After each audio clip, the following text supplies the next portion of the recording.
What is up, Rad Potential YouTube? Welcome to today's video. We're going to be taking this Mazda RX-8 to the next level, and we're going to be pushing this car to effectively the maximum effort that we can possibly squeeze out of the factory Renesis engine in the Mazda RX-8. I'm going to be taking some parts from a 1985 Mazda RX-7, mixing them in with this 2004 Mazda RX-8 Renesis engine, and we're going to be building a hybrid RX-7 RX-8 engine for this car. I will be maintaining the factory RX-8 ECU, the factory RX-8 engine harness. I'm going to have to build a custom header for 5 exhaust ports, but largely this isn't some crazy wild rotary engine build that's unobtainable for you, the viewer. You could very easily replicate this build for your RX-8 at home for a very reasonable price, and I'm happy to be the test subject as we're going to put this thing together and see what this thing makes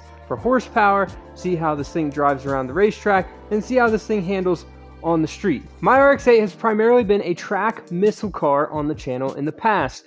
It has pretty much everything done to it to make it survive a 20-minute or 30-minute session on a 105-degree day without overheating or making me have to take a cool down lap. The engine in this car is a stock engine, unopened from Mazda. It makes 90 psi of compression.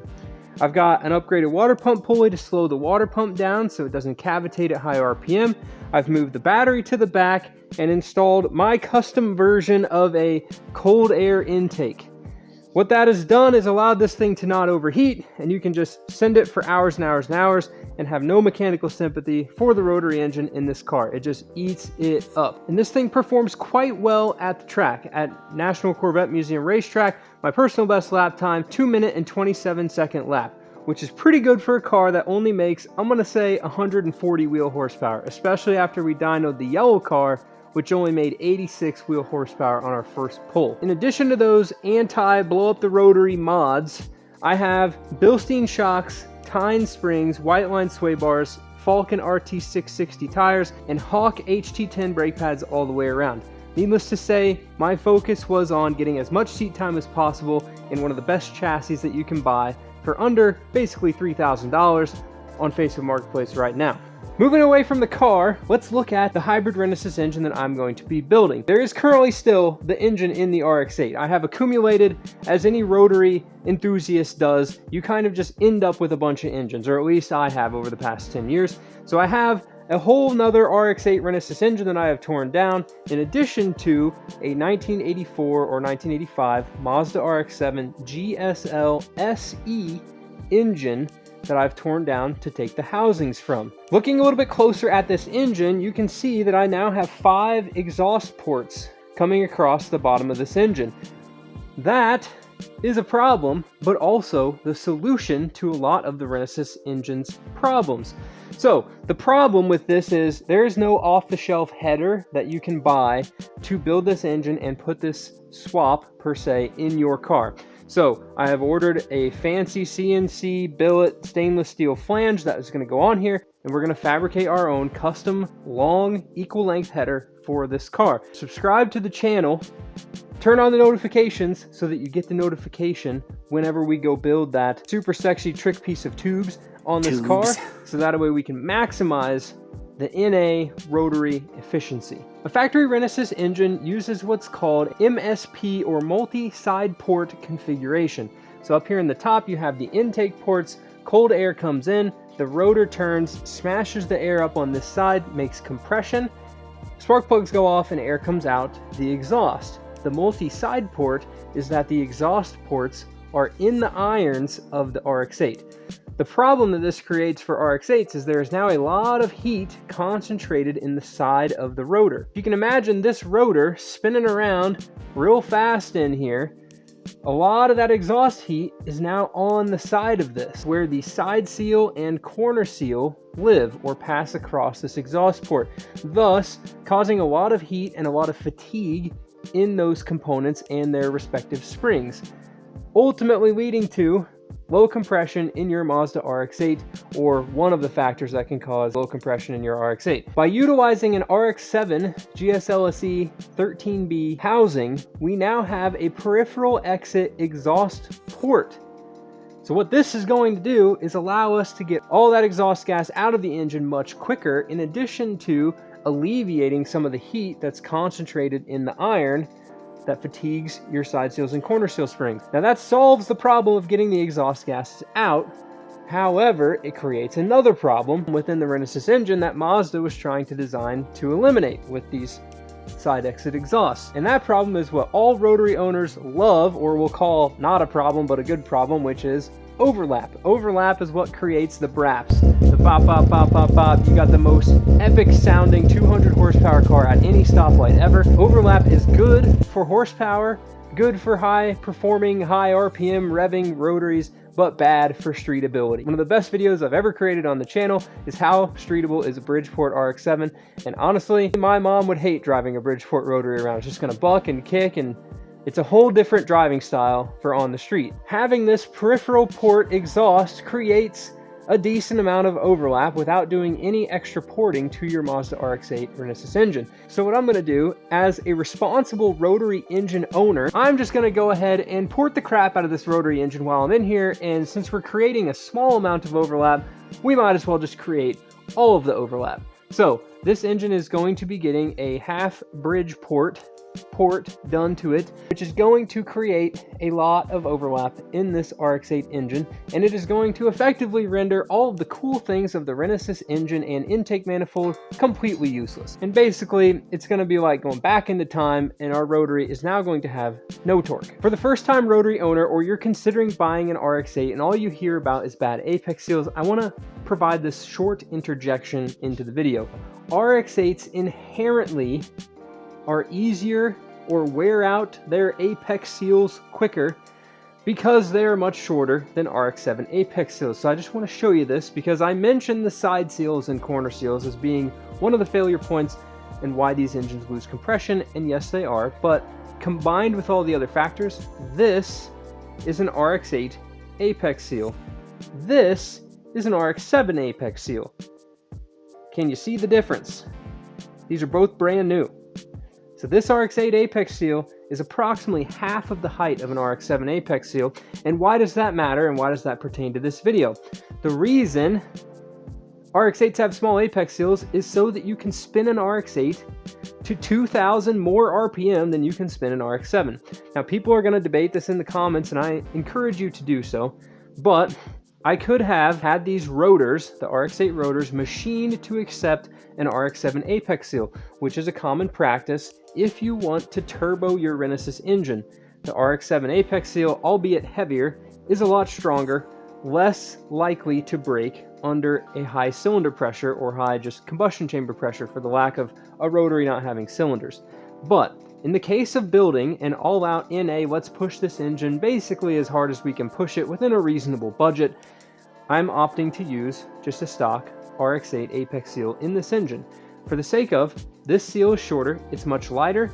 At 10,000 RPM, it has less tendency to bounce or chatter in the housing as we're spinning the rotors that fast. In addition, for those first-time rotary owners, you're sitting there thinking, oh my gosh, this engine is going to spin at 10,000 RPM. This rotor must be going wildly fast inside the engine. Well, it's actually at a 3-to-1 ratio to what you think the speed of this rotor is traveling.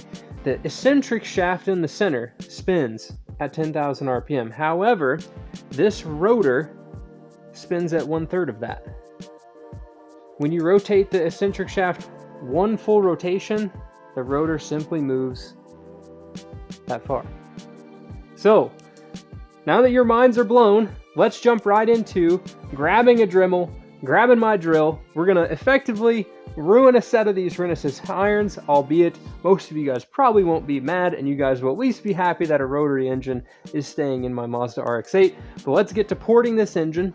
I'll show you guys a little bit of my process on doing that, and then we can basically get this engine ready to be stacked up. Diving into porting a rotary engine is actually much simpler than you think. I would suggest you start with a quality porting template. This one came from Kyle Mohan Racing, Mazda Tricks. They have a tried and true proven port. They know it works.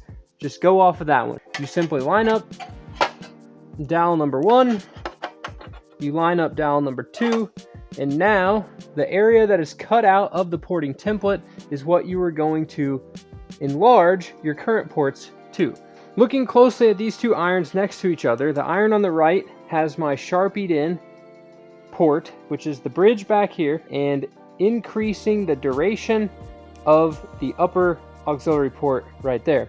You can see here I've painted the iron red in order to scribe the outlines of the enlarged port onto the face of the iron, such that I can drill some holes back here and get in here with my die grinder and make this port a lot bigger. Getting started into porting, I would highly recommend you find somebody with a completely trashed iron for you to practice on, and don't just start on the iron you're planning to use in your engine rebuild, because let's just say this can be a little bit daunting, and it does take a little bit of practice to get full control and not like ruin your iron doing this. So we've got our bridge scribed in, we have our enlargement scribed in for the exhaust and the intake. We're now going to punch the first drill bit hole for the bridge. One thing to note is how far back your bridge goes in relation to your coolant seal. On a Renesis engine, this port, we've got plenty of room, not a huge deal, but you can get in to where you have to now clearance your housing. So I don't like clearancing housings for the sake of if you break one and you need to put one back in it, then you have to report it, and that can be kind of annoying. But for the sake of this, fairly easy. So we're gonna go ahead and just take our little punch, and we're gonna knock some holes in here. I like to start just a little bit away from the edge. Don't try to, like, you know, get super close. You really wanna get in there with a Dremel and fine tune that.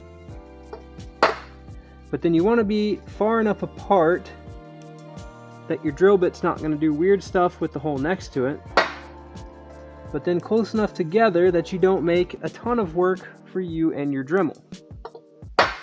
Once you've got your drill bit on your drill and you're ready to go, this is effectively the last chance you have to not ruin your rotary engine with ports and not kill all of the drivability and all of the torque and all of the things that the Renesis engine provides you that other rotaries don't. And we're gonna ruin this iron. Let's go.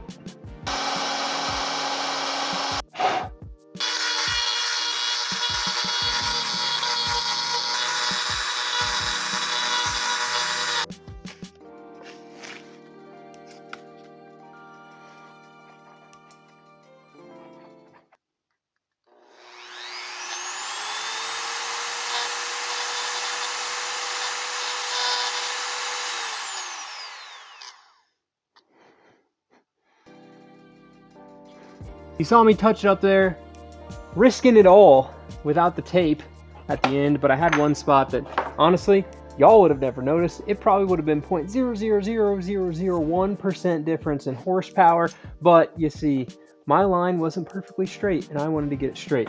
You can see right here the difference between stock baby RX8 port, bigger Renesis rad / Kyle Mohan Racing port. So little baby half bridge, we got the little brow here. Very, very thick, sturdy bridge. I did not go in here and take a lot of material out of the actual runner itself. One of the things that I would love to see done is, and maybe we do this in the future, comment below, want to see this done in the future, is a lot of guys when they do porting will fully polish the runner. So everything in here, all the way in to the actual combustion chamber, the side port itself, they'll polish that, get rid of all the casting marks, the whole deal. Well, I remember back in the day seeing guys that like dimpled their Honda heads. So like you had a B18, you go in there with a ball, you dimple it just like a golf ball, and that increases the speed of the air. Why? The dimples create a boundary condition that allows the air to flow better through the whole port. So my thing is, the casting of these old rotaries, I don't think it's worth the extra time that it takes to port that and polish it, the whole entire runner, for the horsepower gain that you get. Especially if you make that stuff perfectly smooth, you're gonna get a lot of fuel and oil, especially the premix, that is going to adhere to the runners of the port versus flow over that turbulent boundary right into the engine. So that's my 411 on why I don't port and polish the entire port, and I simply just change the opening and maybe a little bit of the flow characteristic around the opening, but that's basically it. Exhaust port, all cleaned up, all the carbon dug out, opened up and advanced the exhaust port and tidied up the back edge right here. You can really see, well, let me erase the black. You can really see the difference between the two irons, being the ported iron here and the non-ported iron on the right. Pretty stoked with how that came out. I have a backup set of Renesas plates, but I don't think I'm going to need them. I'm pretty confident we'll get through the rear iron and get through porting the center iron without any issues. So that is going to conclude today's video. Little bit of some porting knowledge, the plans for the RX8. I wish this thing was like bright yellow or bright red because it would look super sick in pictures, but the Nordic green is a beautiful color nonetheless, still one of my favorites. Comment below any questions you have about stacking up a Renesas engine. So in the next video, I'm going to be clearancing the side seals. The porting will be completely finished. I'll show you guys pushing new stationary gear bearings in addition to, we will stack that engine. So we're going to put that whole engine together and get it ready to go in the car. In addition, throughout this whole series, comments, questions, put them in the comments below on how you would do it differently, in addition to the things you want to see removing an RX8 engine, which I've done a bunch of times on the channel. But if you have questions, I can make sure to put them in the video. And let me know what you think of the build. How much power is it going to make? We know for a fact on Ernie's dyno at Phalanx Performance that the yellow RX8 with low compression made 86 horsepower. We put ignition coils on it, it made 113 horsepower. We're going to go back to the dyno with the yellow car, now that it has a catback, a high flow catalytic converter, and we're going to see how much power that thing makes, and we're going to tune it. And that's a stock Renesas engine. Ideally, maybe we can get that engine to make like 130 wheel horsepower. Now, Ernie has said, healthy Renesas bolt-ons intake exhaust tune might make 150, 160 wheel horsepower. I'm thinking with this hybrid long tube header, fully built race engine Renesas, just kidding, it's just a baby half Bridgeport, but this all out, push the Renesas as hard as we can on a reasonable budget. I'm hoping we can crack 200 wheel horsepower. I think that would be insane. It would feel amazing in these cars. I know people have said that they have made 200 horsepower with a stock Renesas. I don't know what dyno it is. Who knows? But on Ernie's dyno, if we can make 200, I think that would be awesome. It's a Dynacob hub dyno, so in reality, it should be as accurate as we could possibly get. So with that, thank you guys so much for watching. I'm excited to get this underway. Finally, get to driving the green RX8 again, getting you some data on should you build a hybrid Renesas RX8 RX7 conglomeration of an engine for your most likely tired and low compression RX8. Keep it rad. We'll see you in the next one. Just to prove to you guys, this thing runs. I'm telling you. I didn't break it. It's not why we're putting a new engine in it. We're going to take apart a perfectly good running and driving car. Oh. Hook up the battery. Oh, there's not a battery in it. Okay, well, I was going to start it for you. But you'll just have to go watch the hot start video to see this thing start. Jengus. Oh. Battery's in the rotary truck. It's over there. Oh well. I'm excited, guys. I'm excited because I'm going to get this thing running sick and making some good horsepower in A. And then we're going to take the whole car back apart eventually to paint it. Because, well, it's had a hard life, especially under my ownership. I haven't really given it much mechanical sympathy. And, you know, as I'm looking down, the front hub pulley is full of dust and dirt. Because, well, I drove it as a rally car once, so who knows. Peace, guys.